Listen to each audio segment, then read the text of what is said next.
Hi, I'm Cherie Donahue, and I'm going to show you a couple of simple holiday crafts that you can do with your kids. So the first craft that I'm going to share with you is a Christmas card using a handprint. Everybody likes to get a handprint from their children. It's fun to remember with the size of their handprints. And this is a little reindeer handprint that your kids can make. All you're going to need for this is some poster paint. You can use tempera paint, or you can use acrylic paint also. Any paint that you choose, paper plate is great.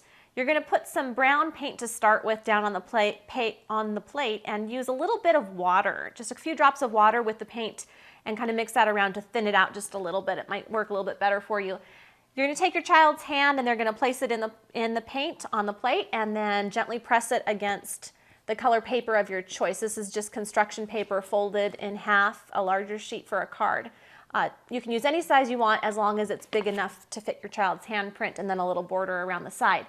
So the brown is for the reindeer face, and after that is dried, you can either put on the Google eyes with Elmer's glue or a hot glue gun, and the red nose you can use a pom-pom ball, or in this case it was some red pipe cleaner that was wrapped tightly to form that Rudolph's nose there.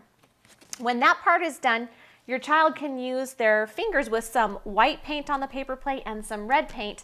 Take their fingertip, dip it into that paint, and they can use that to make the border around the outside of their card. And when it's completely dried, they can open it up and they can draw a picture, write some words, color something, and this makes a great gift to give away. The second craft that I have that you can do is also very easy, very fun. Kids love to make this. This is a holiday wreath, and you can make this a couple different ways.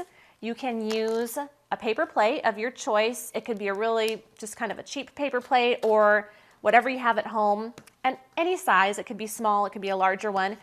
And you're going to use tissue paper, or I really prefer to use streamers. They're a little bit thicker than tissue paper and they hold up a little bit better with the glue so that it doesn't tear when you're creating the wreath.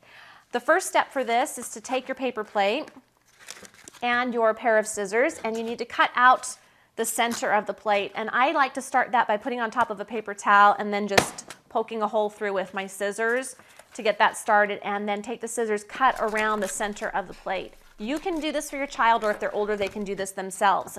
Once that is cut out, you're going to just cut a lot of little streamer pieces, little squares, and have a big pile of those ready to go. Pile of green and a few of the red for the berries. Once you have these, you're going to take some Elmer's glue, a little bit at a time, and you're going to glue on the plate around that rim. Then you're going to take your green and use a pencil, the eraser point, put it on top of that eraser and kind of just scrunch it up a little bit. And then you're going to take that tip while it's on the eraser point and put it in the glue, sticking it down. You're going to do this all over the plate till it's filled, alternating with a lot of green and then a few pieces of red around for the berries, until your plate is completely full. And then tie a ribbon of your choice around that, and this can be hung on a door handle, it can be hung on a nail on the wall, or you can even buy suction cups that have little hooks. You can hook it on the window with a suction cup. Makes a great craft for the kids.